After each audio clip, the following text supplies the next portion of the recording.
another tee shot over 300 yards for Rory McIlroy. And that angle that Rory has there with that distance to the hole, he will be able to have access to that hole location, David. The club head speeds that these players are generating now, 160 yards, that could be a wedge.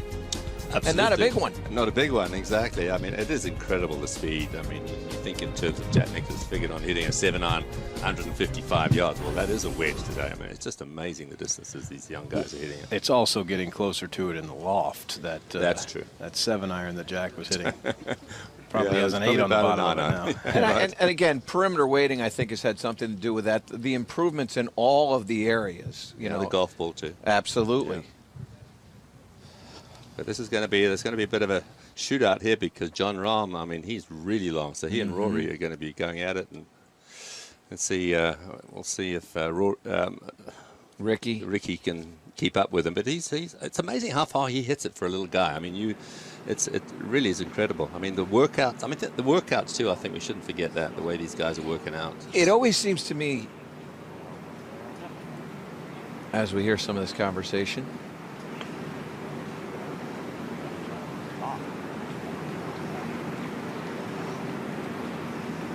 what amazes me with Rory is he doesn't have the big legs and the big thighs and the big rear that you see with a Jon Rahm or somebody like that, even Tiger. Those tend to be the people that are really generating the clubhead speed. He's not built like that. What's Rickie have here, Shane? 155 yards. Wind ever so slightly behind him from the left.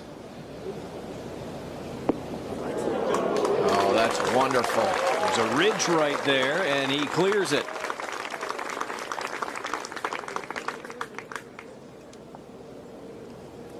Good positioning for Rickie Fowler.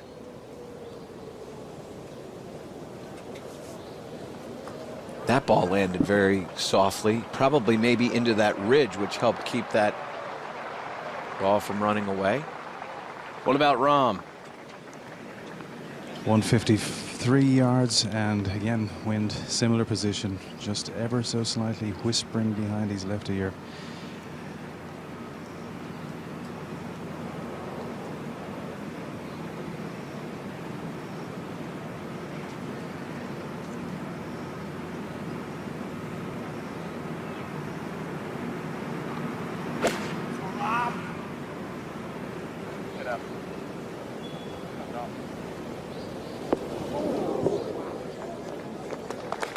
Guys talked about it all morning, how you can hear how firm these greens are, and that one probably woke some folks up.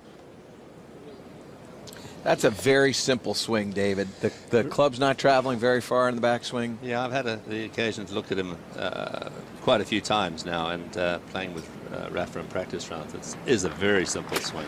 Yep. Very weak grip, old-fashioned grip he has with his left hand. Softly. Oh! Ooh, that had a look. It's amazing the difference coming out of the rough, how the ball releases. Very difficult to judge how much it's going to jump. And that was a lofted club, too, coming out of there. There's just not a lot of spin that you can create coming out of that Bermuda. The current situation for Rory McIlroy looks fairly manageable. May have gotten away with one there. So, David, Champions Gate has been home to the David Ledbetter Golf Academy. I know you've got something going on down in Naples also. Tell us what's happening in Florida. Yeah, we actually have about 32 academies around the world now. Perfect. Brian. And so we've got one down in Naples, and we also have one at PGA National too. So we've got sort of the state covered, so to speak. You know, so it's fun. It's been a nice. Really had a great time over the years, sort of creating these academies and having a lot of great teachers working for me, and so it's people want to get better. That's the bottom line. So we try to provide the service for them. How hard is it for you to then decide when not to go? I mean, you could be traveling all year long. You could never go home. Yeah, I could be. I limit how many visits I make to different academies, and if I'm in the area, if I'm in Asia, I'll pop into a couple of them. I feel very comfortable with the teachers and the directors we have there, so I don't really need to be there. You know, it's really more the name now rather than me, the person, which is fine by me. I'm sure that's true. You've traveled a lot your whole life. Come on. Yeah, not as much as maybe Mr. Gary Player, but I've traveled a lot. Yeah. But it's been a lot of fun. I mean, it's been a really, I wouldn't have changed my career for anything. It's been a really lot of fun. 100 majors for Ernie. Yeah, who I you're was there for the working with. first one too. So it's like yeah, it's been very rewarding. As we know, look in the PGA. I mean, I've been a member of the PGA since I came to this country, sort of in the early '80s. So it's it's amazing to see how the PGA has grown, and really they've got a lot of new innovations taking place about how they're going to be training their golf professionals to be better teachers. So it's the game's in good hands. What do you think of this shot, Michael? I'm going to defer to David. We got him in here. Why wouldn't we listen to what he thinks? Yeah, it's a very simple little chip. He could hold this one. Oh, of course. He's the teacher of the year. Is When there he any says reason? you can hold it, you can hold it. It's like Yoda. There is no try. And the first birdie on the card for Rory McIlroy comes from off the green at the third. Hey, you want to stick around? Yeah. You want another job? You need one. Very simple. See how he sets up to it there, grips it down. Little short, crisp stroke, short follow through. Not a lot of shaft lean in that address there. No, not at all. And that's the thing with this Bermuda. If you get the hands leading too far, there's a tendency to get that leading edge digging in, and that's when players have some problems. The Europeans used to have a lot of problems with that in the early days, but now they're playing over here so much, they're getting used to it. But it's still very, very difficult. Into the grain on Bermuda is probably the most difficult type of chip shot. Shane, what do you see in this putt from Rahm?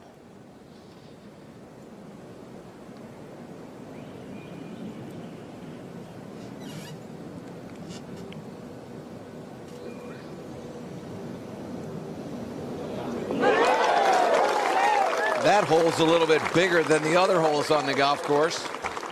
We don't have that confirmed, but that's what it's looking like. Rahm's first birdie of the day, and 1 under, by the way, just 2 shots back. And these first 6 holes, tough stretch here to start this golf course. Everybody said all week that where you're going to make your hay here is starting at the 7th hole and that little stretch from 7 through 10 or 11 as we watch Rickie's good. I love this view here down the line. Looks like he's expecting this to move to his right. With a couple of PGA National Teachers of the Year looking on, our afternoon marquee group jump-starting things here at the third. Fowler with the birdie with the putter. Same for Rahm. Rory's was a little more spectacular coming from off the green. And how about at least temporary caddy Harry Diamond, best man at the wedding? See what happened there? I just aimed at the hole. You just keep walking, carry the bag. Clean that ball. We'll see you at the fourth. Thunder Bear to 4 under. Again, he finishes with 67. And that is the lead at this point. Ben On, whose instructor, David Ledbetter, is sitting in with us. Is 3 under through 3. David, go watch Ben. Thank you very much for your time. Congratulations. Thank you very much. Appreciate it, Ron. Thanks. Congratulations. Michael, Well thank you. overdue, too. Thank you. Thank you. Teacher of the Year, David Ledbetter. One of those things that I guess I was trying to accomplish a more like clutter-free mindset on the golf course. Try to take a little bit more responsibility.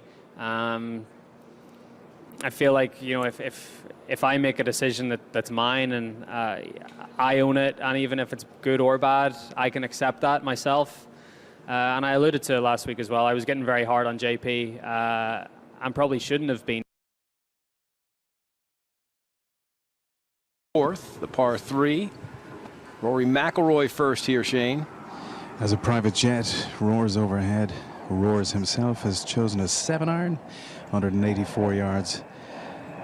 The hole location 12 paces on, 5 from the right, and the wind is pretty much directly into them, guys. Huge green here at 4.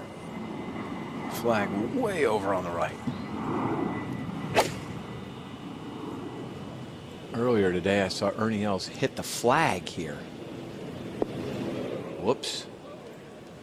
Ooh. And that one disappeared. We couldn't have a better look at it. Straight down from the top.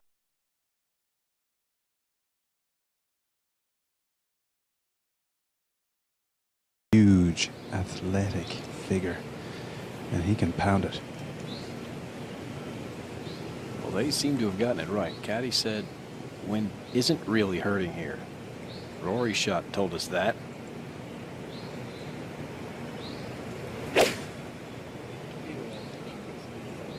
Wind. Switch.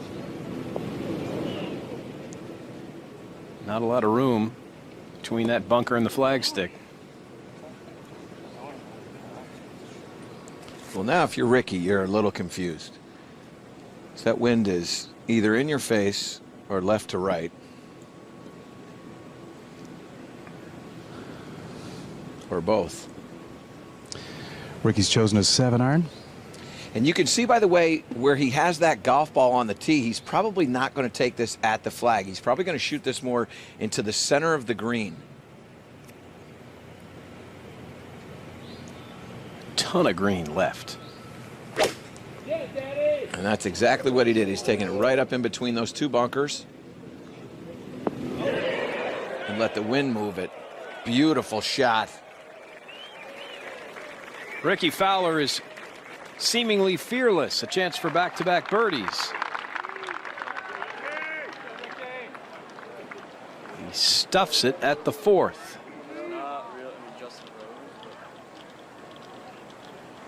That shot that faces Rory McIlroy is going to be very, very interesting.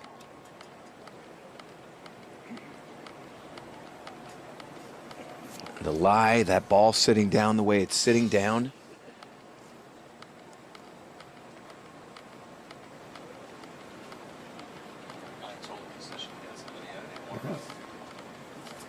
This part of the golf course where they made the changes. Tom Fazio, brought in by Johnny Harris.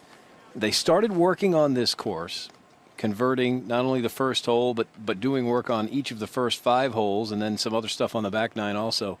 They started doing work as soon as the tour event ended. As a matter of fact, when the final group made the turn on Sunday 2 years ago, they were already working with equipment. As soon as the flagstick went in on the 9th hole, the surveying equipment was already out there.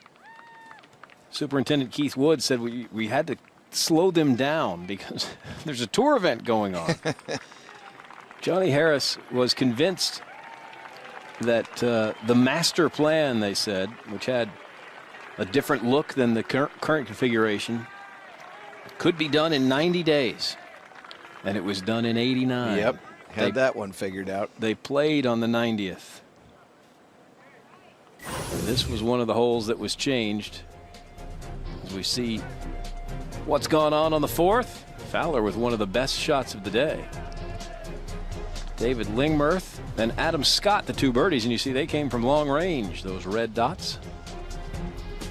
Lots of bogeys back there where Rory was, or currently is. Yeah, guys, he's got a bit of a stinky lie here. It's really settled down. Not easy at all. Look at how open he's got that club face. This is a bunker shot. Still can't see the ball.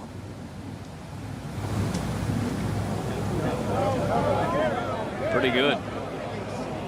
Ooh, needed to go about 2 more feet.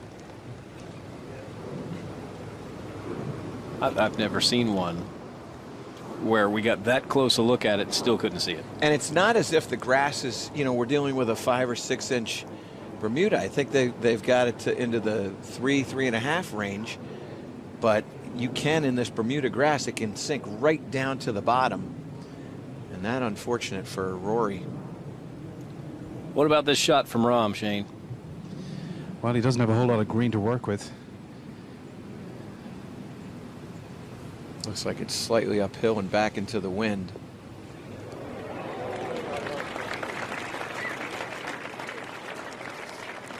Magnificent.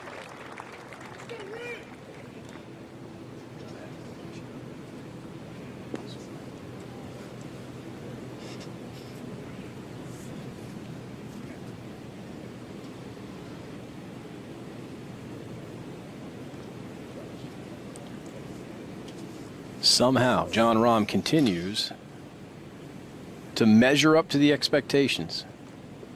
This guy's a rookie. Barely a year as a professional. Has no business in an afternoon marquee group at a PGA championship, but he belongs. Very much so. And, you know, I often liken him to how it must have been when Jack Nicklaus turned pro in '62 and just burst onto the scene with an incredible amateur record.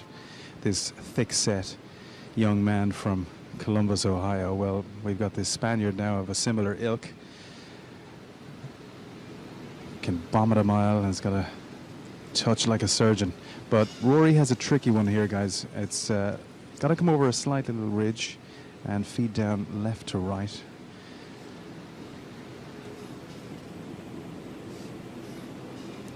It can get a little fast in the latter part of this putt right in here.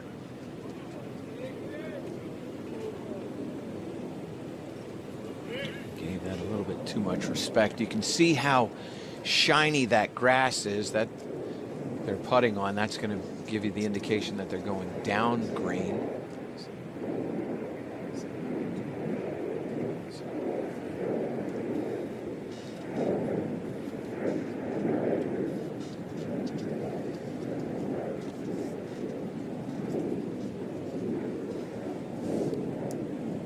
Now Fowler with miles of green left, Shane.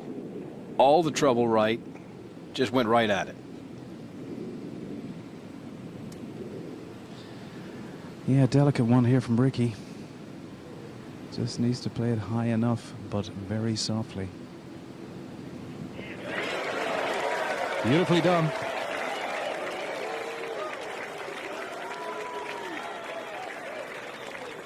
Back-to-back birdies. Fowler, 2 off the lead.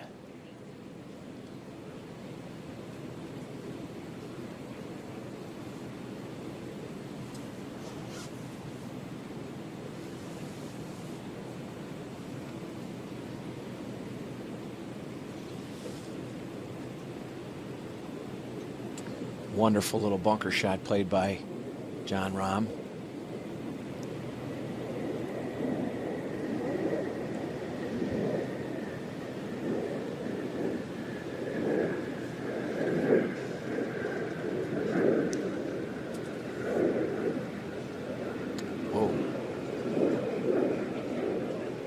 Longer putt for bogey than he did for par. And the natural fall of the land here at Quail Hollow goes from left to right on this hole. And he took the young man's approach there, Michael. Went ahead and rammed it in. Curious that he would have taken that outside of the hole. You would not expect a player of this caliber on a 3-foot putt to have missed by that much. Yeah, that's if you're gonna go crazy with the speed, you certainly have to put it inside the hole, don't you? Absolutely.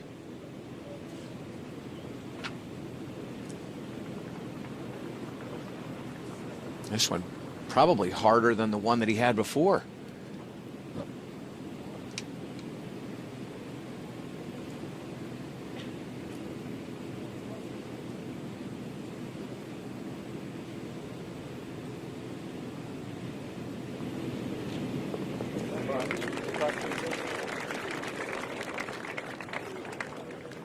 So that was unfortunate.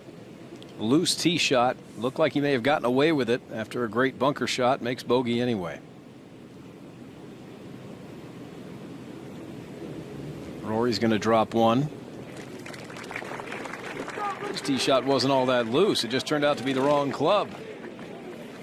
No one to blame but himself. McIlroy now 4 back. We talked about that rise of Jon Rahm through the world golf rankings and just through the ranks of professionals. Here's where we are. 6th in the world. U.S. Open a year ago. Barely inside the top 800. Made that professional debut. Started to climb. And then the huge jump at the start of this year. From January 1st through January 29th. That's where he picked up the win at Torrey Pines. And then just kept on going. That's a fairly impressive record. What a talent. Phil Mickelson had said that he had, he's played a lot of golf with Jon and expected something like this. I don't know whether you expect exactly that. 6th in the world. It's enough to make your head spin. Yeah. Now the bogey at the 4th, and he's back to even par. One of the many stars to watch here this week at the PGA Championship at Quail Hollow, Jon Rahm. Rickie Fowler with the back-to-back birdies, though, has looked like it's been his time for quite some time. All those top 10 finishes in major championships the last 3 years. Knocking on the door. Bunker down the left-hand side starts at about 310. You've got to make sure that you move this ball a little bit to the right. And Rickie setting up for what appears to be a cut. Yeah, and he may have overcut it.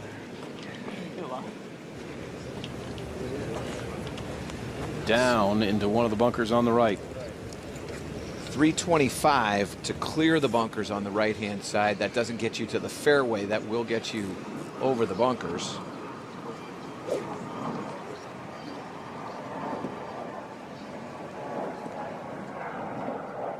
This looks like a fairway wood again.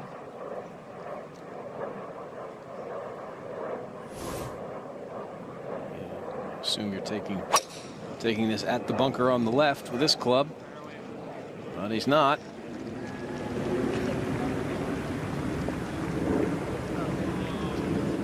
Two of them down there now.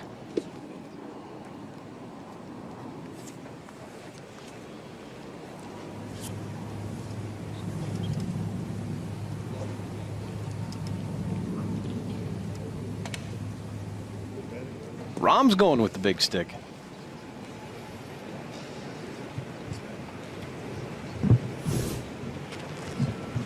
He looks like he's setting up for cut.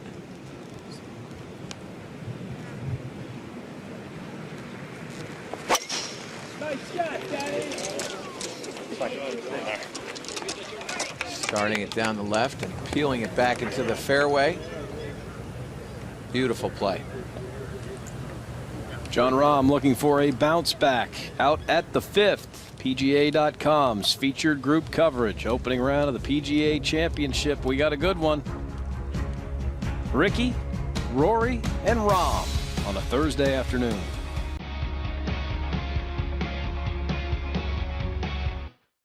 Torbjorn Olesen leading the way at 4 under.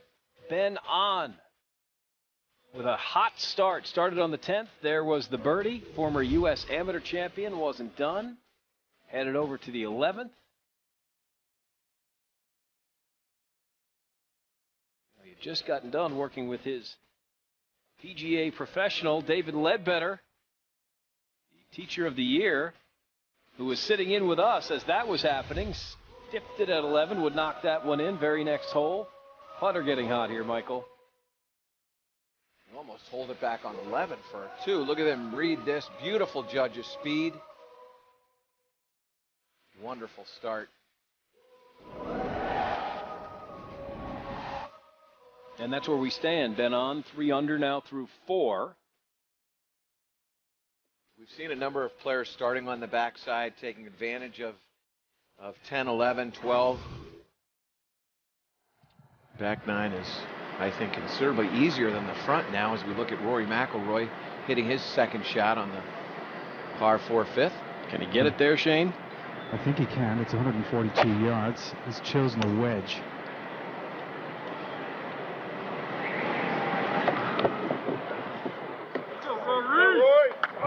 sitting perfectly, but he had an opportunity, and I think it was the wind really more than anything that caught that ball. Rickie Fowler also has chosen a wedge here, but he's up against the lip here, so he really needs to get this one up very quickly. Can he take it on? It's a bit of a gamble.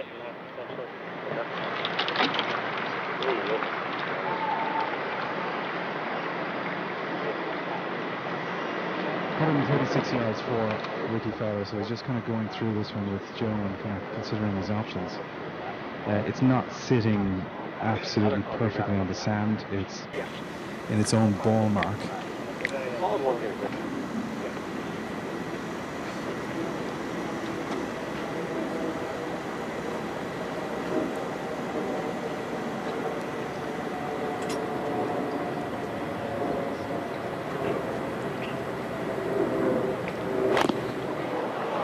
Call, Shane. And lucky. Well, he was, you know, he was taking on a big gamble there, massive. Well, he's actually in a worse spot now.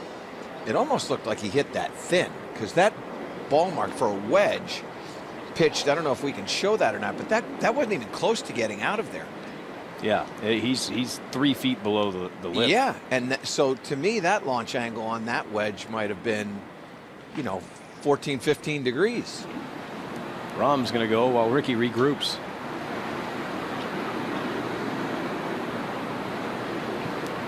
Rahm's chosen a wedge here. 123 yards. No movement with the flag. Wind really died down there. Beautifully played. Good shot for Jon Rahm. Hasn't really said he's trying to keep a more level ed, which I think is a good, honest young man answer. Now Fowler's third. This isn't any better. Yep, and you know that one's going to be fat because he's going to make sure that he's going to get out of there. Might have just decided to hit a long bunker shot at that point. Yeah, that's what he just said. I should have hit it that way earlier. Here's the first one. Watch how quickly this hits into the bunker. It's going to hit about halfway up this face. You can see it right there. That is just not the trajectory of a wedge. No. And he's fortunate enough he didn't get a Jeff Maggart. You remember Jeff Maggart at the third hole at Augusta National some years ago. That ball came back and hit him. It's only one shot now. It was 2 shots then, but yeah, that ball was headed back toward Rickie Fowler. 62 full. And now the mistake is he's now coming out of the rough.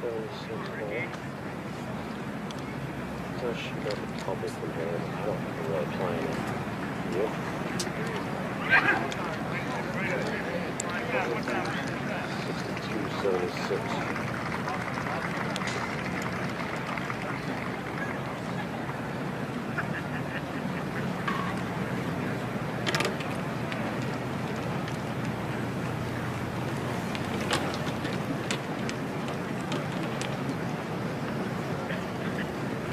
One of the quickest in professional golf, by the way. Needs to slow down here.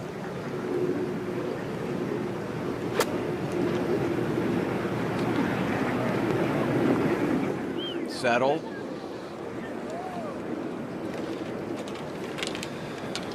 Could get no spin from that lie. He's really paying a price here. Took a big gamble. Had a rush of blood to the head, boys. And if he's not careful, he could make triple. That ball sat down just a little bit. It looks like a fairly simple little chip shot. But BK, you've seen a lot of golf in your days. Is there anybody calmer in the mind after a situation like this than Rickie Fowler? He never seems to get too high or too low. Watch Sergio this morning, who has talked about playing better when he lets his emotions show. Jon Rahm is in this group. We talked about his emotions, and you're right. Rickie Fowler doesn't show that. Just, and I don't know, not so sure that he's even internalizing it. He's just a level-headed guy. Not much bothers him. What's Rory looking at here, Shane? Is this a putter?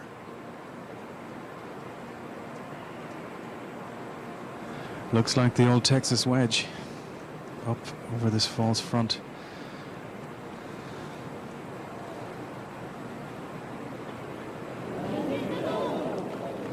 Clever. Yep. A little bit linksy there. Very nicely done from Rory. Saw a guy hit hybrid from twice that distance one time. Successfully. That guy was Michael Breed.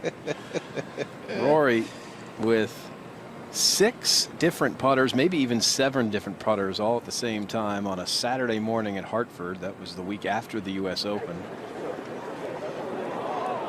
As Fowler has played quickly here.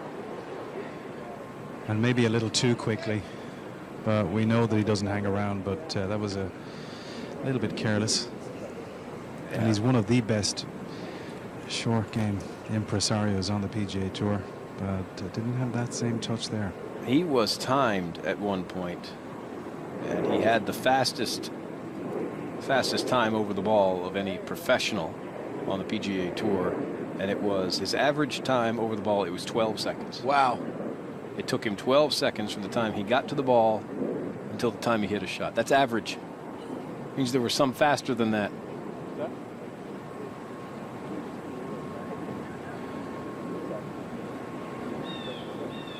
So you're saying it can be done? He's not going to be on the clock very often. Nope. But triple, as you pointed out so correctly, very much in play. Now Rahm. Yeah, it's a real slick one down the slope here. Not a whole lot in it. Pretty straight. Just needs to be so delicate with it. We've got a worm cam here getting a good look at this putt and what he's anticipating. It appears as if he's BK looking for a little bit of a left to right action. Yeah, maybe tuck it right inside Rory's coin. Yeah. Now it does everything except go in. That was moving left and right, then left, then right. I think I saw a spin move in there. Almost military.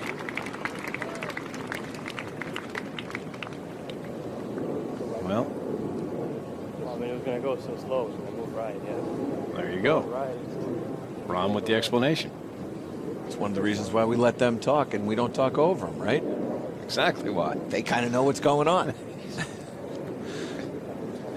I wonder what Rickie thinks is going on right now. Chance for double.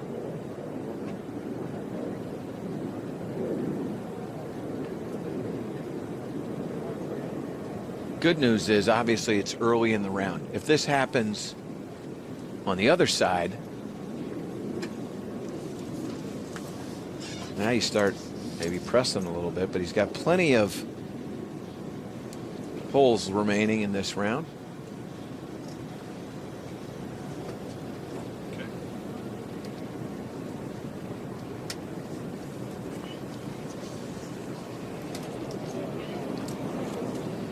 There you have it.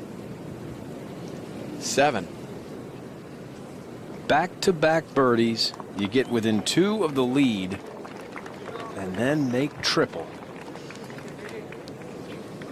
What they would refer to in golf as an unforced error. Fairway bunker shot that didn't get out of the fairway bunker.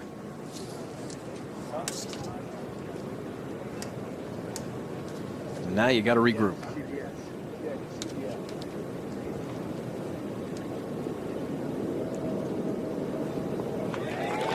Nice 2-putt there for Rory. So McIlroy stays even for the day. Still driving it ferociously as they head to the par 3 6th.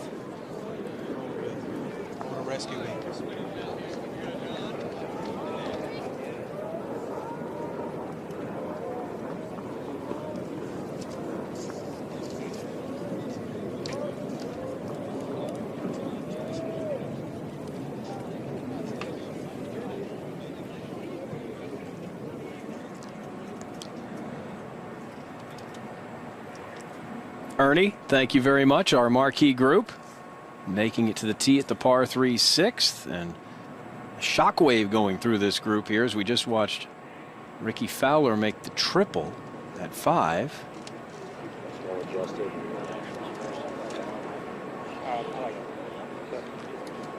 And Rory McIlroy, the odds-on favorite to start the week, still driving it aggressively, putting it better. 4 back.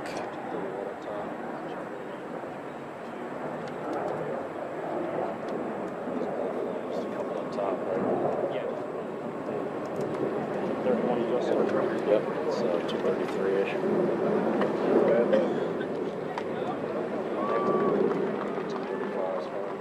Rory talking at the beginning of the week about the caddy change and how he wanted to do things more himself.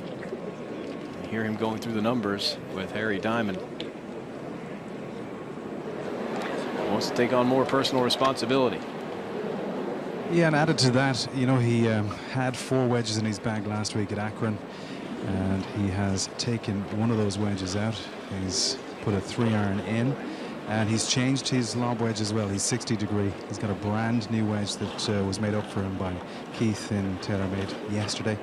So brand new grooves, and that's all really to deal with and contend with the very firm greens, because they really have been using the sub air here with all of the moisture and the rain and the conditions that the greenkeeping staff have had to contend with. So the players are experiencing very firm greens at the moment, and that's why Rory has made that change with the wedge. BK, not uncommon for players to change that lob wedge out 3-4 times a year. The groove wear and obviously the amount that they practice with those clubs during the course of a season is tremendous, and it's not uncommon to put in a new one of those lob wedges, say starting your 4th quarter. 6th hole, 259. Rory McIlroy, former #1 in the world, 2-time PGA champion, a winner here multiple times, has shot 61 here at this course.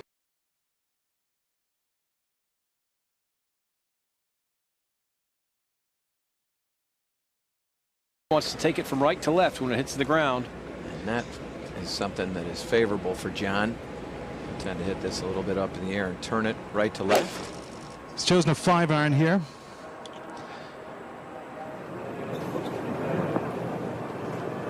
Just didn't turn as much as he had hoped. Maybe the green will do it for him, and it will. Getting away with it. You hear the voice of Shane O'Donohue down there with this group. Great day for a walk watching major championship golf.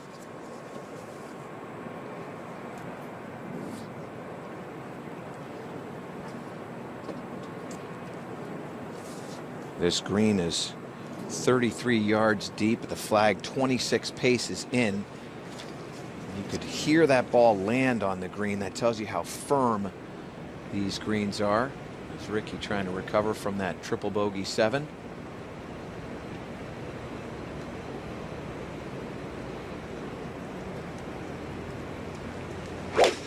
In the hole.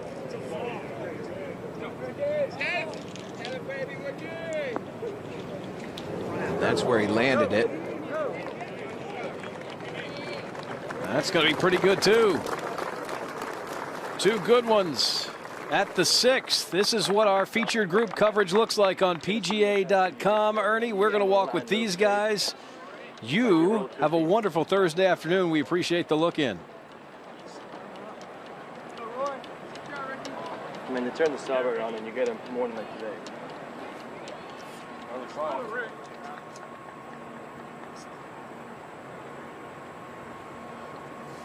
Featured group coverage on PGA.com continues at the par 3 6th with Torbjorn Olesen leading the tournament by 1. Rickie Fowler was 2 under, just 1 hole to go, but a triple at the 5th.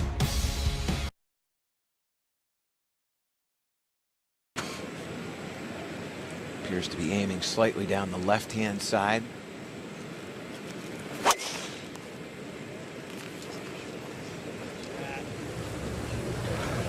Great. Oh, that's a good spot. Yep. Not a lot of release in that fairway.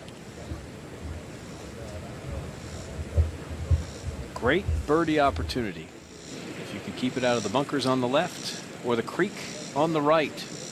That bunker that he was shy of, 313 yards to reach that. Now Fowler.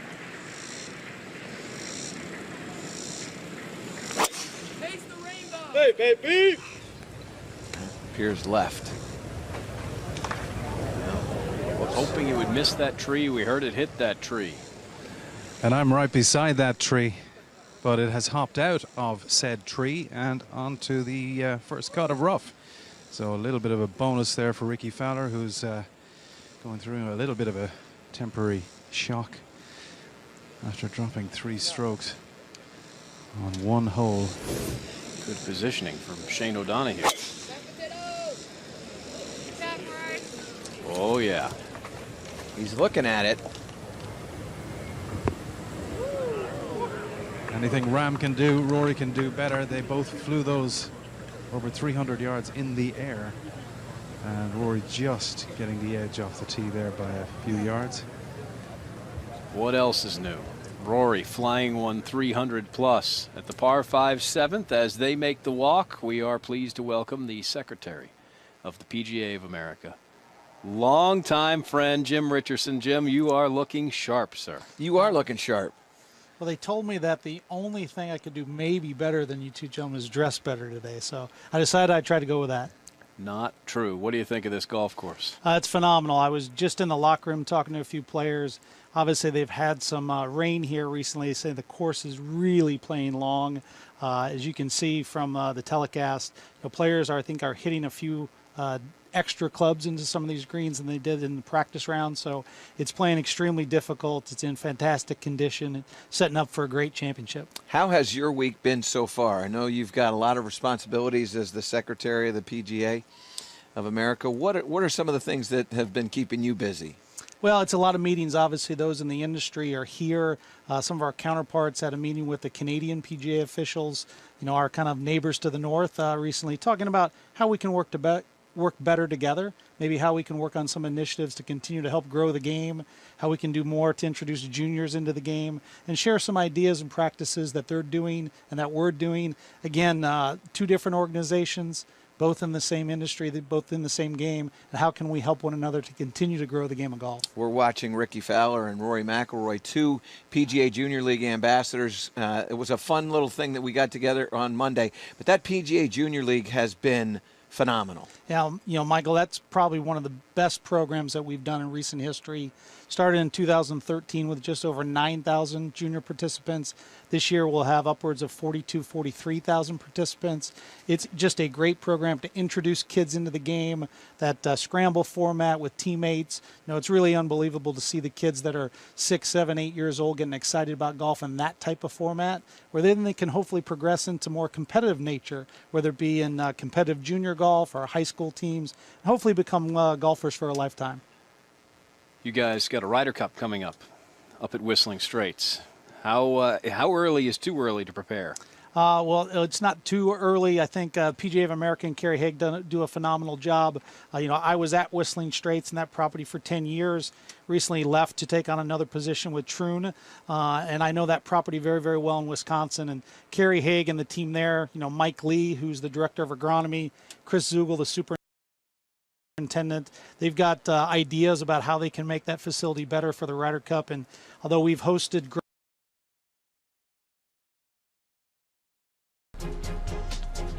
these layups, if you're in a position where you have to lay up like Fowler is, this is no picnic.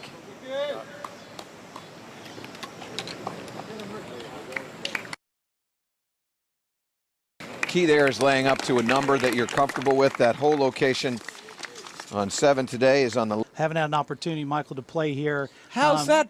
You mean you've been doing stuff? A little bit busy here over the last 9 months or so, but I've walked the golf course. I've gotten to walk about 14 of the holes.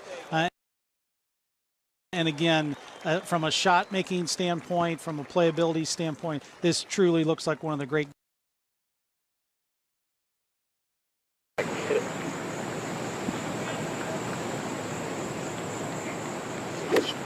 straight 5-iron right at it. 187. I mean, they're both below my feet. I like him a little. Perfect. You got it. Just a favor that time. Yep. Ooh, definitely a hard one. Right? Absolutely. That's why I like it, because you can go and swing at it.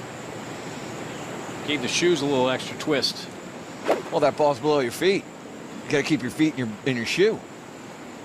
Going to stand on a 5-iron here, Shane. Yeah, 228 yards for Jon Rahm here. This is going to be one hard 5. Wind ever so slightly into him. It's softened a little over the last minute or so. So quite gentle out here, breeze-wise.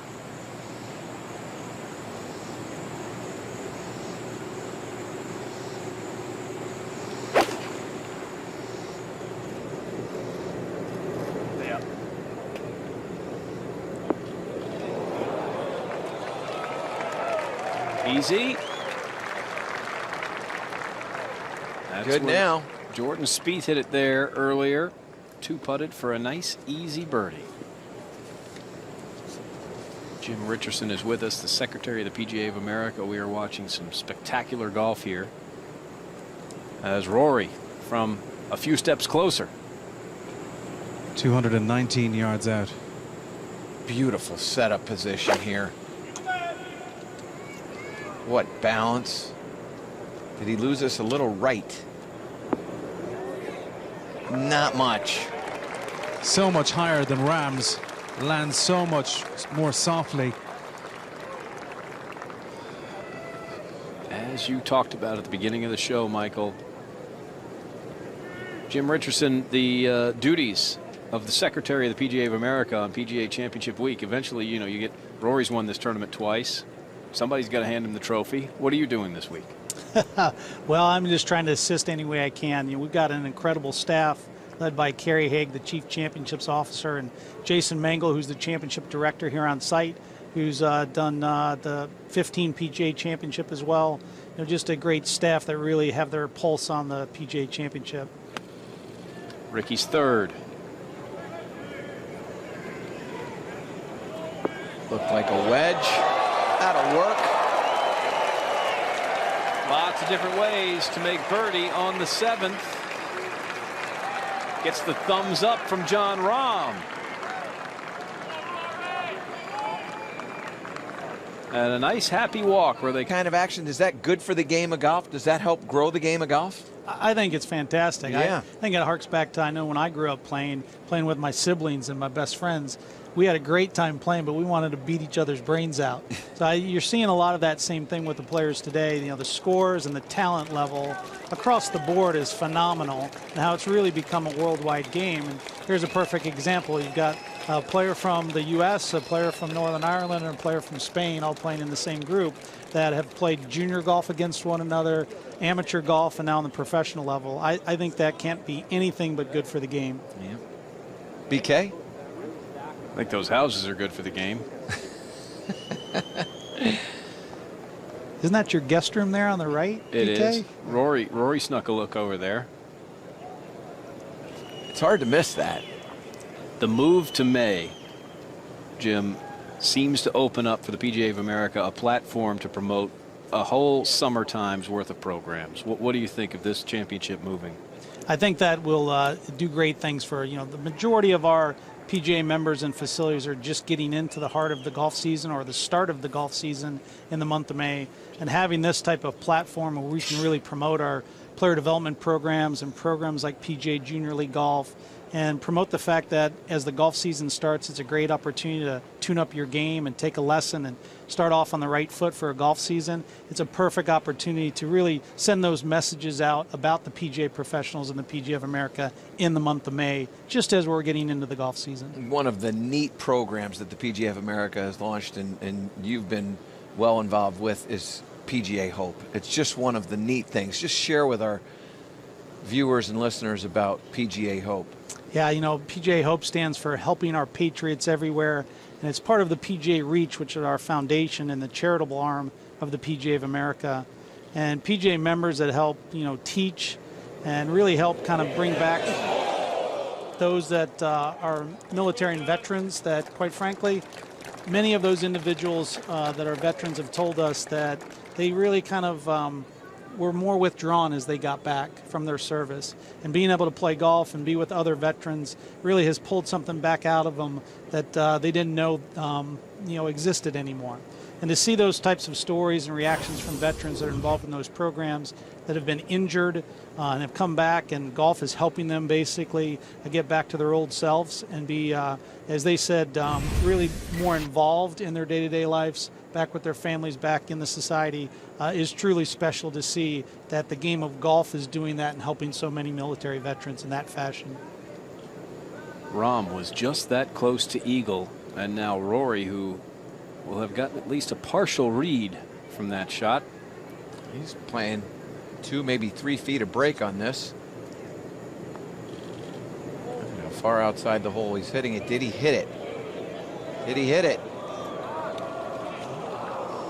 Just slightly back up the hill. Should be a birdie 4. And it is.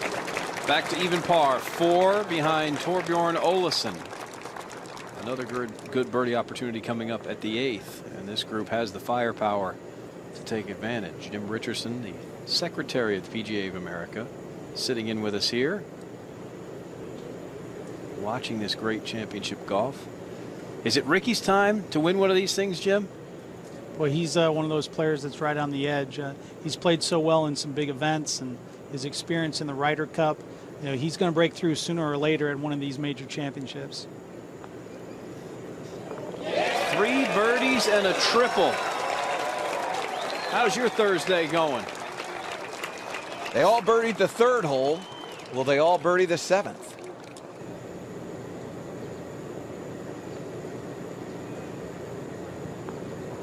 Yep. 3 birdies in our afternoon featured group. Jim Richardson, congratulations on becoming the secretary of the PGA of America. It's going to be fun to follow your career. I think you got potential, kid. Well, I appreciate it, Brian. He's going to be a contender. And, Brian and Michael, can't thank you enough for all you do to promote the game of golf and all you do on behalf of the 28th